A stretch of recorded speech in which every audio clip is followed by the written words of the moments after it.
Hello dears, അസ്സലാമു അലൈക്കും. Welcome back. അപ്പോൾ ഇന്നത്തെ വീഡിയോയിലേക്ക് എല്ലാവർക്കും സ്വാഗതം. ഇന്ന് നമ്മൾ ചെയ്യുന്നത് ഒരു ഡെക്കർ പീസാണ് കേട്ടോ. ഇപ്പം റമദാൻ വരുമല്ലേ, അപ്പോൾ റമദാനോട് ചേർന്നിട്ടുള്ള ഒരു ഡെക്കർ പീസാണ് ചെയ്യുന്നത്. അതിന് വേണ്ടിയിട്ട് നമ്മളുടെ ഫോട്ടോ ഫ്രെയിമിൽ നിന്നൊക്കെ കിട്ടുന്ന ആ ഒരു പീസ് ഉണ്ടല്ലോ, റെക്റ്റാങ്കിൾ പീസ്, അതും എടുത്തിട്ടുണ്ട്. പിന്നെ കുറച്ച് ചെറിയ ആണി എടുത്തിട്ടുണ്ട്. അതേപോലെ തന്നെ ഒരു പേപ്പറിൽ നമ്മളൊരു ഹാഫ് മൂൺ വരച്ചെടുത്തിട്ടുണ്ട്.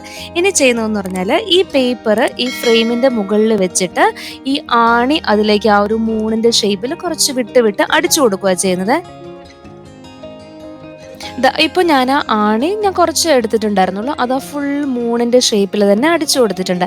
ഇതിനെക്കാട്ടിലും എൻ്റെ കയ്യിൽ ഈ സൈസിൽ ആണിയായിരുന്നു കേട്ടോ ഉണ്ടായിരുന്നത്. ഇതിനെക്കാട്ടിലും കുറച്ചും കൂടെ സൈസ് കുറവുള്ളതാണെങ്കിൽ അതായിരിക്കും കുറച്ചും കൂടി നല്ലത്. അതിനുശേഷം നമ്മൾ ചെയ്യുന്നതെന്ന് പറഞ്ഞാൽ, ഇതിപ്പോൾ ഈ ഒരു ഷേപ്പിൽ കിട്ടാൻ വേണ്ടിയാണ് ഞാൻ ആണി അടിച്ചു കൊടുത്തത്. ഈ പേപ്പറിനെ നമുക്ക് പയ്യെ ഒന്ന് ഇളക്കി മാറ്റാം. അത് മാറ്റിയതിന് ശേഷം ഞാനിവിടെ വൂളൻ ത്രെഡ് എടുത്തിട്ടുണ്ട്. ഇത് ഏത് കളർ വേണമെങ്കിലും യൂസ് ചെയ്യാം കേട്ടോ. അപ്പോൾ എനിക്ക് കുറച്ചും കൂടെ ഇഷ്ടപ്പെട്ട കളർ ഇതായിരുന്നു. അപ്പോൾ അത് കാരണം അതിനെയാണ് എടുത്തിട്ടുള്ളത്. അത് എടുത്തിട്ട് നമുക്ക് ഈ ആണി നമ്മൾ ഈ അടിച്ചു കൊടുത്തിട്ടില്ലേ മൂണിൻ്റെ ഷേപ്പിൽ, അതിൻ്റെ മുകളിൽ കൂടെ അങ്ങ് ചുറ്റി ചുറ്റി കൊടുക്കാം. അതിനങ്ങനെ പ്രത്യേകിച്ച് ഓർഡറൊന്നുമില്ല. നമുക്കത് ചുറ്റി വരുമ്പോഴത്തേക്കിനും അറിയാലോ. അത് ഫസ്റ്റ് ചെയ്യുമ്പോഴത്തേക്കിനും ഒരു കെട്ടിട്ട് കൊടുക്കും. പിന്നെ നമ്മൾ ലാസ്റ്റ് തീരുന്ന സമയത്തും ഒരു കെട്ടിടും, ഇത് അഴിഞ്ഞു പോവാതിരിക്കാനായിട്ട്. എന്നിട്ട് ആ ഫസ്റ്റ് ആണിയുടെ ഹെഡിലെ അവിടെ ചുറ്റിയിട്ട് അടുത്തതിലേക്ക് കൊണ്ടുവരിക. വീണ്ടും ഒന്ന് തിരിച്ചിട്ട് 2-3 പ്രാവശ്യമൊക്കെ നമ്മളിങ്ങനെ ചെയ്ത് വരുമ്പോഴത്തേക്കിനും അങ്ങ് ശരിയാക്കുള്ളൂ. ഇങ്ങനെ മെടഞ്ഞെടുക്കുന്നത് പോലെ അങ്ങ് ചെയ്യുക. അങ്ങനെ ഫുൾ ചെയ്ത് വരുമ്പോഴത്തേക്കിനും നമ്മളുടെ ഒരു മൂൺ ശരിയായിട്ടാണ്, ഒരു ഹാഫ് മൂൺ എടുത്തിട്ടുള്ളത്. ഇതേപോലെ നമുക്ക് സ്റ്റാർസ് വേണമെങ്കിൽ സ്റ്റാർസും അതേപോലെ തന്നെ ചെയ്തെടുക്കാം കേട്ടോ. പിന്നെ ഞാൻ എടുത്തിട്ടുള്ളത് ഈ ഫോട്ടോ ഫ്രെയിമിൻ്റെ, നമ്മുടെ ഫോട്ടോയുടെ ആ ഒരു അകത്തെ പോർഷൻ ഉണ്ടല്ലോ, ആ ഫോട്ടോ ഫ്രെയിമിൻ്റെ, അതാ എടുത്തിട്ടുള്ളതെന്ന് പറഞ്ഞല്ലോ. ഇനി ഇതിനെ വേണമെങ്കിൽ കുറച്ചും കൂടെ ഡെക്കറേറ്റ് ചെയ്യാം. അതായത് ഇപ്പോൾ നമ്മൾക്ക് ഒന്നെങ്കിൽ എന്തെങ്കിലും വേറെ കളേഴ്സ് വേണമെങ്കിൽ കൊടുക്കാം, അതല്ലാന്നുണ്ടെങ്കിൽ എന്തെങ്കിലും പെയിൻറ്റ് ചെയ്യാം.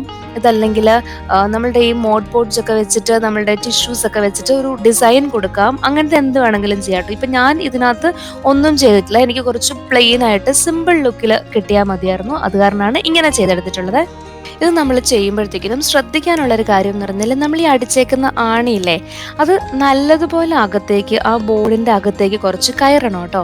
ഇല്ലാന്നുണ്ടെങ്കിൽ നമ്മളിത് ചെയ്യുമ്പോഴത്തേക്കിനും ഒരു ഫോഴ്സ് ഉണ്ടല്ലോ, ആ ഫോഴ്സിൽ ഈ ആണി ചിലപ്പോൾ പുറത്തേക്ക് വരും. അങ്ങനെ പുറത്തേക്ക് വന്നു കഴിഞ്ഞാൽ നമ്മൾ ഇത്ര നേരം ചുറ്റിയതൊക്കെ വെറുതെ ആവും.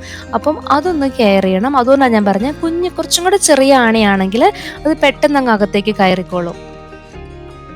അപ്പം ഇത്രയും കഴിഞ്ഞാൽ നമ്മുടെ ഒരു എന്താ പറയുക, നമ്മുടെ ഒരു ഈദ് ഡെക്കർ, വളരെ സിമ്പിളായിട്ടുള്ള, നമ്മുടെ വീട്ടിൽ എപ്പോഴും അവൈലബിൾ ആയിട്ടുള്ള സാധനങ്ങളൊക്കെ വെച്ചിട്ടുള്ള സിമ്പിൾ ഈദ് ഡെക്കർ റെഡി ആയിട്ടുണ്ട്.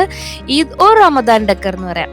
ഇനി ഇതിനെ എവിടെ വെക്കേണ്ടതെന്ന് നോക്കാം. അപ്പം ആദ്യം ഞാൻ കുറച്ച് ലൈറ്റ്സ് ഒക്കെ ഉള്ള സ്ഥലത്ത് വെറുതെ ഒന്ന് വെച്ച് നോക്കി. പക്ഷെ ഒന്നാമത് അത് അവിടെ ഇരിക്കുന്നില്ല, പിന്നെ ഈ ലൈറ്റ്സിൻ്റെ ഇടയിൽ നിന്നിട്ട് അതിനെ കാണുന്നില്ല.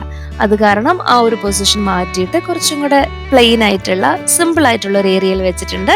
അപ്പോൾ ഇത്രയേ ഉള്ളൂ ഇന്നത്തെ വീഡിയോ. വളരെ കുഞ്ഞു വീഡിയോ ആണ്, അതേപോലെ തന്നെ ചെയ്യാനായിട്ട് വളരെ എളുപ്പമുള്ളതാണ്. കുട്ടികൾക്കാണെങ്കിലും ചെയ്തെടുക്കാൻ പറ്റുന്നതാണ്.